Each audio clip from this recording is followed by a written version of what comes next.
ثم جعلناک علی شریعۃ من الامر، اے نبی علیہ السلام بنی اسرائیل کے بعد ہم نے آپ کو ایک پختہ دین کے اوپر حکم دے کر بھیجا، فاتبعها، تو اے نبی آپ اس کی پیروی کریں شریعت کی جو ہم نے آپ پہ نازل کی ہے، ولا تتبع اهواء الذین لا يعلمون، اور اے نبی صلی اللہ علیہ وآلہ وسلم جو لوگ اپنی خواہشات کی پیروی کر رہے ہیں آپ نے ان کے پیچھے نہیں چلنا، آپ نے اللہ کی وحی کے پیچھے چلنا ہے۔ نبی کو بھی حکم ہے کہ انہوں نے اللہ کی وحی کے پیچھے چلنا ہے، تو باقی کس کھاتے میں؟ قرآن میں 3 دفعہ یہ آیت آئی ہے، سورہ یونس میں، سورۃ الانعام کے اندر، سورہ الزمر کے اندر۔ قل انی اخاف ان عصیت ربی عذاب یوم عظیم، اے نبی تم فرماؤ کہ مجھے تو خود ڈر ہے اس بات کا کہ اگر میں نے بھی اللہ کی نافرمانی کی تو بڑے دن کا عذاب مجھے بھی آ پکڑے گا۔ کس نے؟ نبی صلی اللہ علیہ وسلم۔ یہ باتیں اس لیے کہلوائی گئی، حالانکہ نبی علیہ السلام تو اللہ کے محبوب ہیں، صرف اس لیے کہلوائی گئی کہ تاکہ بعد میں کوئی بندہ تکبر کے ساتھ معاملات کو کلیم نہ کرنا شروع کر دے کہ جی یہ بزرگوں تو نماز کی ضرورت ہی نہیں، اللہ تک پہنچ چکے نا۔ لوگ کہتے ہیں نا، کہتے ہیں جی نماز تو اللہ تک پہنچنے کے لیے چاہیے، تو جو اللہ تک پہنچ چکے ہیں انہوں نمازہ معاف نہ۔ یہ اس لیے یہ باتیں بتائی گئی تاکہ کوئی تکبر کا جملہ نہ بولے، ڈرتا رہے۔ میں نے کئی دفعہ عرض کیا کہ آپ دیکھیں شیخ عبد القادر جیلانی رحمہ اللہ کی طرف کتنا بڑا جھوٹ منسوب کیا گیا، وہ قصیدہ غوثیہ ایک، جس کے اندر لکھا ہے تمام اولیاء کی گردن پہ میرا پاؤں ہے۔ سر یہ جو جملہ ہے نا کہ تمام اولیاء کی گردن پہ میرا پاؤں ہے، یہ کوئی مسلمان نہیں بول سکتا، ولی تو چھوڑ دیں، یہ شیخ عبد القادر جیلانی پہ جھوٹ باندھا گیا، انہوں نے نہیں کہیں کہا، یہ قصیدہ غوثیہ ہے ہی جھوٹ ہے، انہوں نے نہیں لکھا۔ اللہ کا نیک بندہ تو ہر وقت ڈرتا رہتا ہے، وہ یہ فرعونی الفاظ یہ تو فرعون بولے گا کہ میرا لوگوں کے گردن پہ پاؤں ہے۔ کیا حضرت ابوبکر صدیق نے کہیں بولا ہے یہ کہ تمام صحابہ کی گردن پہ میرا پاؤں ہے؟ صحابہ کے سردار کون ہے؟ ابوبکر صدیق۔ یہ کہتے ہیں عبد القادر جیلانی اولیاء اللہ کے سردار ہیں۔ اگر وہ سردار ہیں تو اس قسم کا فرعونی جملہ بولیں گے کہ اولیاء کی گردن پہ میرا پاؤں ہے؟ استغفر اللہ۔ یہ جملہ بولتے ہی بندہ اپنے ایمان کی فکر کرے، یہ سب کا سب فراڈ ہے، یہ ہے ہی جھوٹ ہے، انہوں نے نہیں بولا۔ انہوں نے جو کچھ بولا ہے وہ میں آپ کو بتاتا ہوں۔ ان کو کسی نے آ کے بتایا کہ عبد القادر عید کا چاند نظر آ گیا، انہوں نے کہا میری عید تو اس دن ہوگی جس دن میں اپنا ایمان بچا کے قبر میں اتر جاؤں۔ سر جو اللہ کا ولی ہوتا ہے اس کو اپنی فکر لگی رہتی ہے، وہ اتنا اکڑ خون نہیں ہوتا کہ لوگوں کو کہتا پھرتا ہے، یہ سب جھوٹ ہے۔ اور جو انسان اپنا پیشاب نہیں روک سکتا کوئی جملہ بول سکتا ہے کہ تمام اولیاء کی گردن میں میرا پاؤں ہے؟ دنیا کا کوئی ولی، کوئی بزرگ اپنا پیشاب روک سکتا ہے؟ Not at all. اگر کوئی ہے تو آئیں، لائیں، ہمارے سامنے پیش کریں، پیشاب روک کے بتائے کچھ۔ انسان تو اتنا کسپرسی کیا حالت ہے۔ اسی لیے دیکھیں کہ آپ لوگ جب بیمار ہوتے ہیں آپ کو اٹھا کے ان کے پاس لے جاتے ہیں، اور یہ لوگ بیمار ہوتے ہیں تو یہ شفا انٹرنیشنل میں علاج کرا رہے ہوتے ہیں۔ آپ کے جب پیر صاحب بیمار ہوتے ہیں ان کو اسپتال نہ لے کے جایا کرو، ان کو بھی پھر کسی مزار پہ ہی لے جایا کرو نا، نہیں لے کے جاتے۔ یہ آپ کو انہوں نے چکر چلائے ہوئے سارے، ان کو پتہ ہے کچھ نہیں ہونا۔ میں تو جتنے بڑے بڑے ادھر دیکھتا ہوں نا، سب کے آپریشن ہاسپٹلس میں ہو رہے ہوتے ہیں، اور عام ہاسپٹل میں نہیں، آغا خان ہاسپٹل میں، شفا انٹرنیشنل میں، جدھر ہم لوگ تو ایک دن کی فیس نہیں دے سکتے۔ تو سر یہ تو بزرگ ہیں نا، یہ کیوں اسپتالوں میں علاج کراتے ہیں؟ یہ تو لوگوں کو پھوکے مار کے صحیح کر رہے ہوتے ہیں، اپنے آپ کو بھی ٹھیک کریں۔ اپنا پیشاب بند ہوتا ہے، اپنے گردے خراب ہوتے ہیں تو ٹھیک کریں نا پھوک مار کے۔ ڈاکٹروں کے پاس کیوں جاتے ہیں؟ پھر تو اس کا مطلب یہ کہ ڈاکٹر ان سے بڑے بزرگ ہیں نا، جو بزرگوں کو بھی ٹھیک کر رہے ہیں۔ ٹھیک ہوگا؟ وہ سب اللہ کے بندو گیم چلائی ہوئی ہے۔ اللہ سے مانگے، اسباب اختیار کریں۔ دوائی کرنا سنت ہے اور دوائی پہ یقین نہ رکھنا فرض ہے۔ اسباب آپ نے اختیار کرنے ہیں۔ پانی کے بغیر پیاس نہیں بجھے گی، یہ سبب ہے، لیکن پانی پینے کے بعد بھی کوئی گارنٹی نہیں کسی کی پیاس بجھ جائے۔ گنہگار بندے کی موت کا وقت قریب آتا ہے نا، تو روایتوں میں آتا ہے کہ اسے اگر سمندروں کا پانی بھی پلا دیا جائے نا، اس کی پیاس نہیں بجھے گی۔ جب اللہ ہی نے پیاس نہیں بجھنے دینی تو سبب یہی اختیار کریں گے، لیکن نظر مسبب الاسباب پہ۔ اللہ اکبر.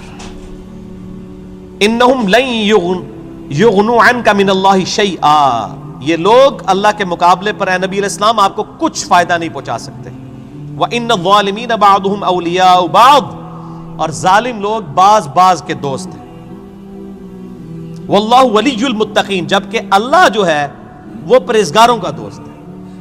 جس طرح کافر ایک دوسرے کو سپورٹ کرتے ہیں، اللہ تعالیٰ بھی اپنے بندوں کو سپورٹ کرتا ہے.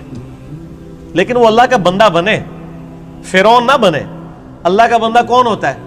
جو لوگوں کو اللہ کے ساتھ جوڑتا ہے، جو اپنے ساتھ جوڑے، اپنی عبادت کروائے، اپنے سامنے جھکوائے، اپنے پاؤں چموائے. وہ تو اپنی عزت کروا رہا ہے. ترمذی میں حدیث ہے، انس بن مالک کہتے ہیں کہ نبی علیہ السلام کے استقبال میں ہم کھڑے نہیں ہوتے تھے، کیونکہ آپ نے منع کیا تھا. اب ہم اس کو برا سمجھتے تھے. ہزاروں صحابہ کی موجودگی میں نبی علیہ السلام تشریف لاتے تھے، آپ کے استقبال میں کوئی نہیں کھڑا ہوتا تھا. یہاں ایک چھوٹا سا یعنی لوگوں کا بنایا ہوا بزرگ جو لوگوں کے نذرانے پہ اپنی گاڑی چلا رہا ہوتا ہے، لوگوں کے نذرانے پہ اس کی گزر بسر ہو رہی ہوتی ہے، وہ کسی مسجد میں چلا جائے، لوگ کھڑے ہو کے نعرے مارنا شروع کر دیتے ہیں. اور کدھر نعرے مارے ہوتے ہیں؟ مسجد میں. گھر اللہ کا ہے اور تعظیم کس کی ہو رہی ہے؟ اس مخلوق کی جو وہ نعرہ مارنے والوں کے چندے پہ چل رہی ہے. اسی لیے میں کہتا ہوں نا، لوگوں نے وہ گاڑیوں کے پیچھے لکھوایا ہوتا ہے نا، نگاہ مرشد. مرشد کو بھی چاہیے وہ اپنی گاڑی کے پیچھے لگوائے نذرانہ مریدین. آپ آج نذرانے بند کریں، ان کا تو کوئی سورس آف انکم ہی نہیں ہے. اکثریت کا کوئی سورس آف انکم نہیں ہے. نہ ان کے بچے پڑھے لکھے ہوتے ہیں، نہ یہ خود پڑھے لکھے ہوتے ہیں. ان کو 10,000 کی نوکری نہیں کہیں مل سکتی، لیکن سٹیٹس وہ روزانہ کے لاکھوں روپے خرچ کر رہے ہوتے ہیں. کہاں سے؟ آپ سے.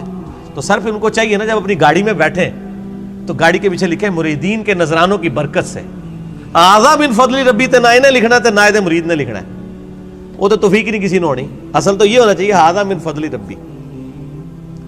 تو اگر اتنے مریدین لکھ رہے ہیں نگاہ مرشد، تو پیر بھی لکھ دے نذرانہ مرید کی برکت سے، جو سچائی ہے. دوسرے والی تو ہے ہی جھوٹ ہے. نگاہ مرشد کے جس مرشد میں تسی پال رہے ہو، مرشد تو کس نے پال سکتا ہے؟ اللہ پال رہا ہے، اللہ دے رہا ہے. اللہ کافروں کو بھی دیتا ہے، اللہ مسلمانوں کو بھی دیتا ہے. اللہ جانوروں کو بھی دیتا ہے، اللہ درختوں کو بھی دیتا ہے. سب اللہ دینے والا ہے. اللہ طرف مارا ہے واللہ ولی المتقین، اللہ تعالیٰ پشت پناہ ہے پرہیزگاروں کا. ھذا بصائر للناس، یہ لوگوں کے لیے بصیرت افروز باتیں ہیں، آنکھیں کھولنے کے لیے. وَھدًى وَرَحْمَةٌ لِقَوْمٍ يُوقِنُونَ، اور ہدایت اور رحمت ہے یہ قرآن ان لوگوں کے لیے جو بات یقین کرنا چاہیں. جنہوں نے نہیں ماننی ان کے لیے قرآن میں کوئی ہدایت نہیں. ام حسب الذین اجترحوا السیئات ان نجعلهم كالذین آمنوا وعملوا الصالحات سواء محیاہم ومماتہم، کیا وہ لوگ جو برائیوں کا ارتکاب کرتے ہیں، کیا ہم ان کو ویسا ہی بنا دیں گے کہ جو ایمان لائیں اور نیک اعمال کریں، کہ یکساں ہو جائے دونوں کا جینا اور مرنا؟ نہیں.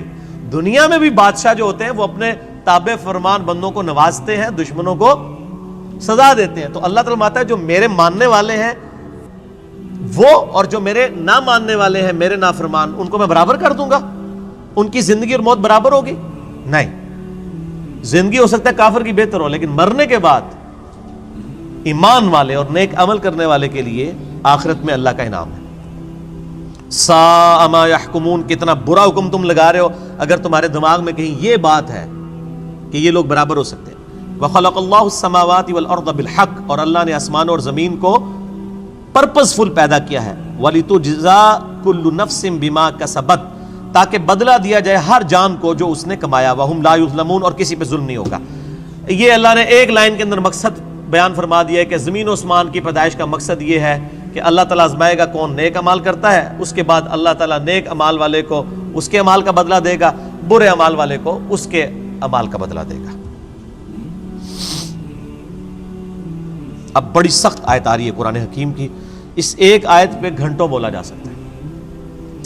افرائیت من اتخذ الہہ ہوا، اے نبی صلی اللہ علیہ وآلہ وسلم بھلا تم نے اس شخص کو دیکھا جس نے اپنی خواہش نفس کو اپنا خدا بنا لیا.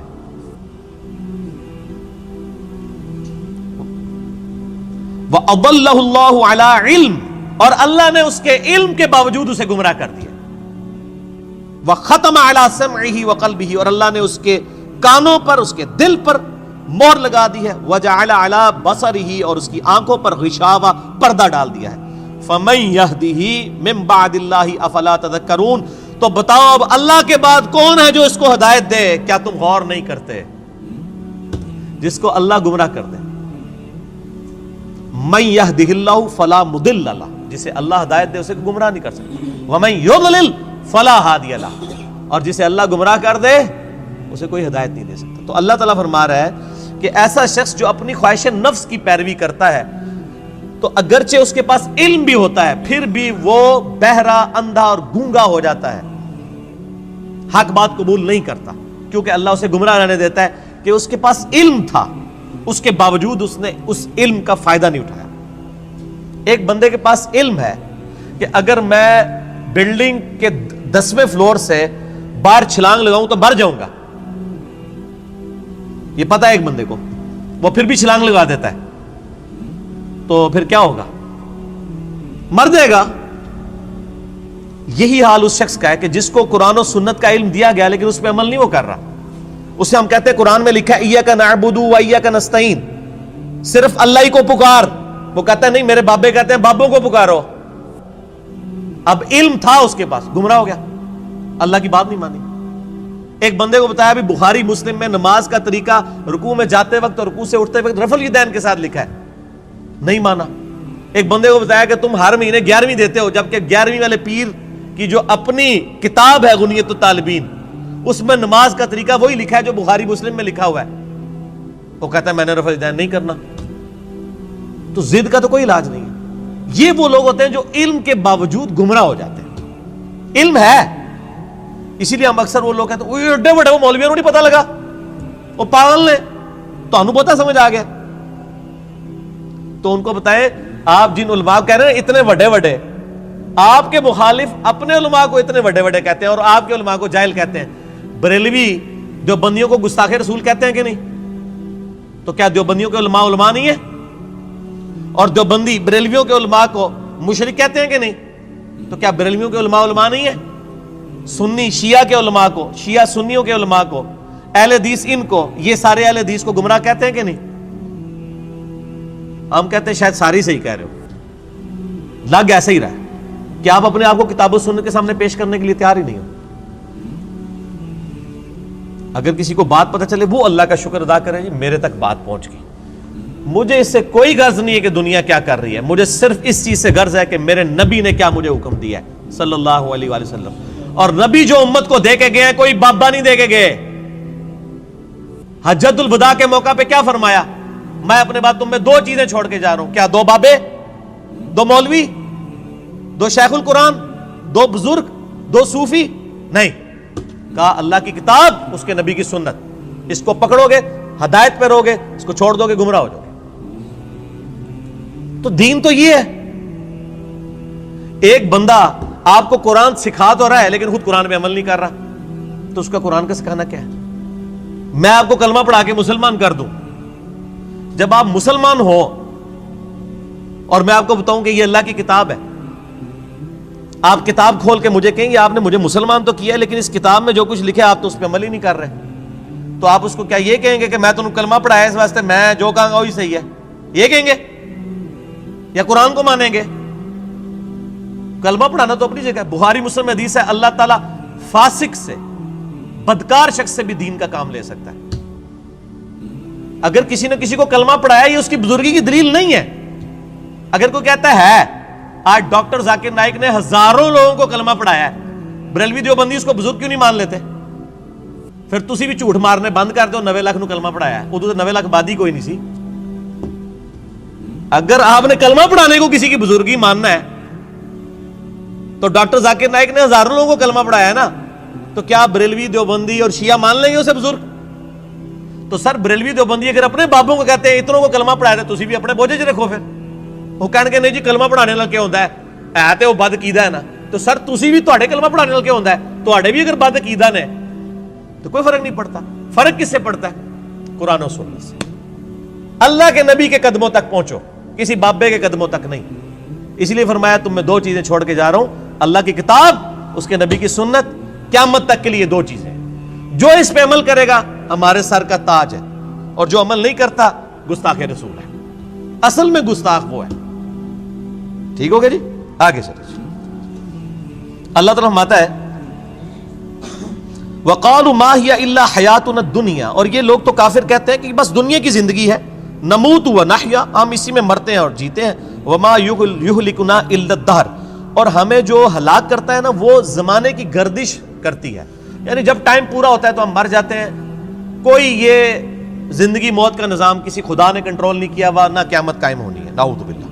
وَمَا لَهُم بِذَلِكَ مِنْ عِلْمٍ، حالانکہ ان کے پاس علم کی رتی بھی نہیں ہے، اگر ان کے پاس علم ہوتا تو ان کو پتا چلتا یہ نظام کسی کے بنانے سے بنایا گیا ہے۔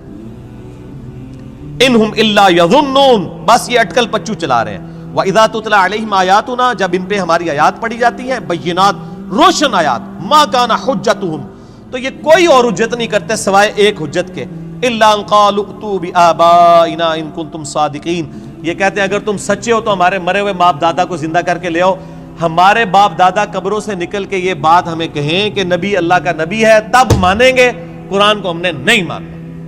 یہ کافروں کی دلیل تھی، اور یہ ساری کافروں والی روش آج بھی جاری ہے۔ ہم کسی کو بتاتے ہیں نا قرآن میں یہ لکھا ہوا ہے، وہ کہتے ہیں یہ جو قبر میں چلا گیا نا یہ تو کچھ اور بتا کے گیا، تو یہ نکل کے اگر ہمیں کہے، دیکھ لو کافر بھی یہی کہہ رہے ہیں تے پائی اور نہ سی انہوں نے قبرہ تو باہر کاٹ سکنے ہیں، اسی تو ہی دسنا ہے جو اللہ نبی دس کے گئے نے قرآن پاک، اور قیامت تک کے لیے محفوظ صرف اللہ کی کتاب ہے، کسی بزرگ کی تعلیمات بھی محفوظ نہیں ہے، اتنے جھوٹ بزرگوں کے اوپر باندھے گئے ہیں۔ اسی لیے قرآن پاک میں کئی جگہ ہے کہ بزرگ قیامت والے دن خود اپنے ماننے والوں کے دشمن ہو جائیں گے۔ 2.25 ارب عیسائی کہہ رہے ہیں حضرت عیسیٰ اللہ کے بیٹے ہیں، تو حضرت عیسیٰ ان لوگوں کے دشمن بنیں گے کہ نہیں؟ کیونکہ حضرت عیسیٰ کی تو یہ تعلیمات نہیں ہے۔ شیخ عبد القادر جیلانی کی کہیں یہ تعلیمات نہیں کہ آپ کو المدد یا غوث اعظم دستگیر شیئن للہ، کہیں ان کی تعلیمات نہیں، تو شیخ عبد القادر جیلانی دشمن بنیں گے۔ مولا علی علیہ السلام کی کہیں تعلیمات نہیں ہے کہ تم مجھے یا علی مدد کہہ کے پکارو، ان کی تعلیمات یہی ہے ایاک نعبد و ایاک نستعین۔ مولا علی بھی اللہ کو پکارتے تھے، مولا علی کا ماننے والا بھی وہی ہوگا جو اللہ کو پکارے گا۔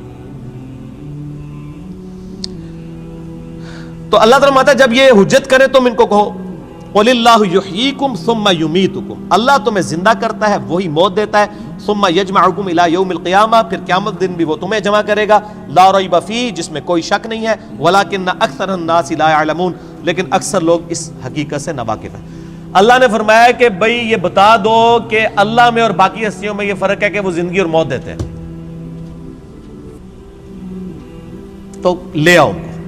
اللہ کے علاوہ کوئی زندگی اور موت دے سکتا ہے؟ نہیں دے سکتا۔ اگر کوئی کیسا کہتا ہے کہ دے سکتا ہے، اور جناب کس کس قسم کے جھوٹ، یعنی انہوں نے، یعنی وہ جی شیخ عبد القادر جیلانی رحمۃ اللہ علیہ نے ایک ڈوبی ہوئی بارات جو ہے وہ مرنے کے اتنے سال بعد زندہ کر دی تھی۔ اللہ کے بندو توبہ کرو، قرآن پاک میں سورہ انبیاء کا پہلا رکوع ہے، 17واں پارہ پہلا صفحہ ہے۔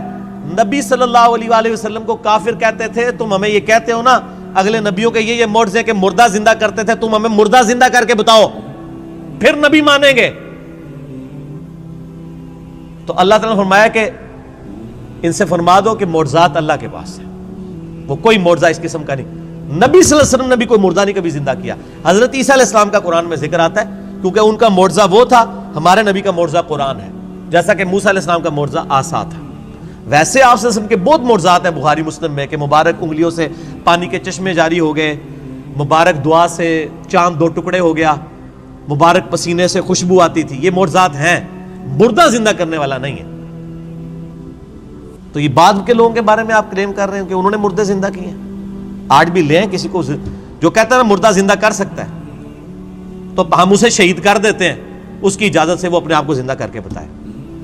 حضرت عیسیٰ نے بھی جو مردے زندہ کیے ہیں نا، وہ یہ نہیں تھے کہ وہ قبر سے نکال کے چلنا پھرنا شروع کر دیتے تھے، صرف اس وقت چونکہ طب بڑے زور پہ تھی، میڈیکل، تو اللہ تعالیٰ نے ان کی میڈیکل کو فیل کیا کہ کوئی ڈاکٹر کسی مردے کو نہیں زندہ کر سکتا۔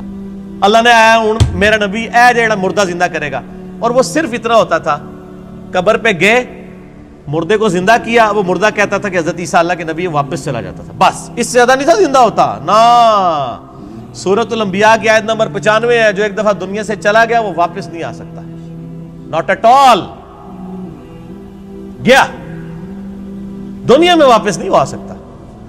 اگر یہ بات ہوتی تو حضرت فاطمہ روتی روتی فوت کیوں ہوگی 6 مہینے کے اندر کہ میں اپنے باپ کا چہرہ اب دوبارہ نہیں دیکھ سکوں گی.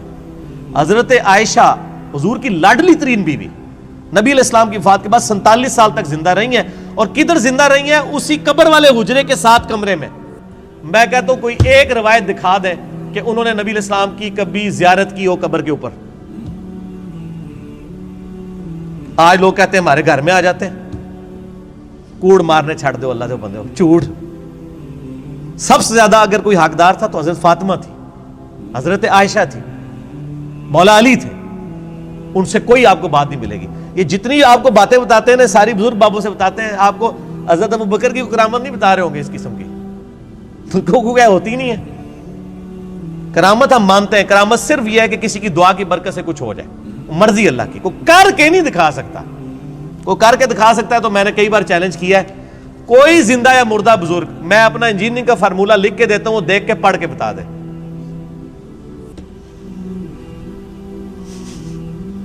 وہ جن کو چیلنج دے رہے ہوتے ہیں وہ کہتے ہیں نہیں یار نہیں پڑھ سکتے ہو. اللہ تو پڑھ سکتا ہے نا, میں اگر کوئی فارمولہ لکھوں اللہ تو پڑھ سکتا ہے نا. اگر آپ مانتے ہیں کہ اللہ ان کو پڑھاتا ہے, اللہ ان کو سب کچھ اللہ دیتا ہے, تو پڑھن نہ پھر. اور میں تو اس سے بڑی بات کرتا ہوں, ان کی آپ نمازیں سنیں, یہ نماز بھی صحیح نہیں پڑھتے ہوتے. میں نے کئی لوگوں کی نمازیں سنی ہیں, نماز غلط پڑھ رہے ہوتے ہیں. ایو النبیوں کو میں نے بتایا نا, ادھر ایک بہت بڑے پیر صاحب تھے جیل میں نام نہیں لیتا. ایک دن میں نے ان کی نماز سنی, ہم وہ بھی شغل ملے میں بیٹھ گئے نماز سنانے کے لیے.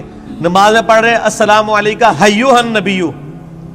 مرید ہزاروں ہیں جن کو انہوں نے جنت میں لے کے جانا ہے, نماز ایھا النبیو 25-30 بندوں کی موجودگی میں. اور بھی بڑی غلطی تھی, یہ موٹی سی مجھے یاد رہ گئی. میں کہ یہ کیا پڑھ رہے ہیں؟ وہ بچپن سے نماز یاد کی تھی, اسی طرح چل رہی تھی. باقی عین ہا تو ہے ہی کوئی نہیں تھا نا, وہ تو چھڈ ہی دو, وہ تو میں گل ہی نہیں کہ میں زبر زیر کی غلطیاں. ایھا النبیو. اور یہ وہ ہیں جو کہہ رہے ہیں اسی جناب تہاڈا بیڑا تار دینا. نماز نہیں آتی, دعوے. میرے پاس کئی لوگ آتے ہیں نہیں وہ ہمارے سلسلے میں بیعت ہو جائیں. میں نے کہا آپ کا پیر مجھے صرف یہ 17 اذکار جو فرض نماز کے بعد کے ہیں نا وہ مجھے زبانی سنا دے, میں بیعت ہو جاؤں گا. آج تک دنیا کا کوئی پیر سامنے نہیں آیا. 17 اذکار ہیں فرض نماز کے بعد. لوگوں کو کتنے آتے ہیں؟ 4 یا 5. آیت الکرسی, تسبیح فاطمہ, اللہ اکبر, استغفر اللہ, اللہم انت السلام. تہاڈی تے گنتی مک جانی ہے 5 تو بعد. اے 17 اذکار لکھے ہوئے گرین کارڈ پہ جو نبی صلی اللہ علیہ وسلم کرتے تھے, دنیا کے کسی پیر کو نہیں آتے.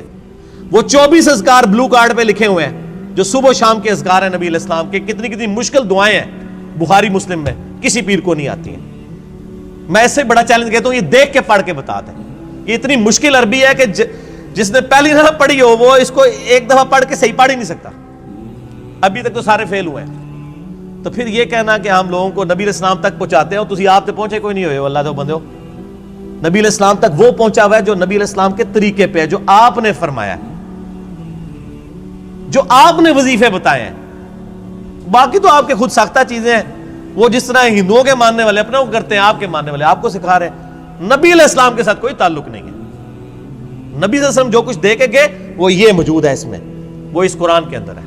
باقی سب کچھ آپ کے بابوں نے آپ کو دیا ہے, اس کا دین سے کوئی تعلق نہیں. ٹھیک ہو گیا جی. اور ویسے بابوں کے اوپر کوئی ناراض بھی نہیں ہونا چاہیے, کیونکہ سارے ایک دوسرے کے بابوں کو نہیں مانتے. جب سارے ایک دوسرے کو نہیں مان رہے ہیں تو ہم کہہ رہے ہیں سارے ٹھیک کہہ رہے ہو, کسی کے بھی نہ مانو, ایک بندے کو اپنا امام بناؤ. امام اعظم محمد رسول اللہ صلی اللہ علیہ وآلہ وسلم صلاۃ تسلیما کثیرا کثیرا. ٹھیک ہو گیا.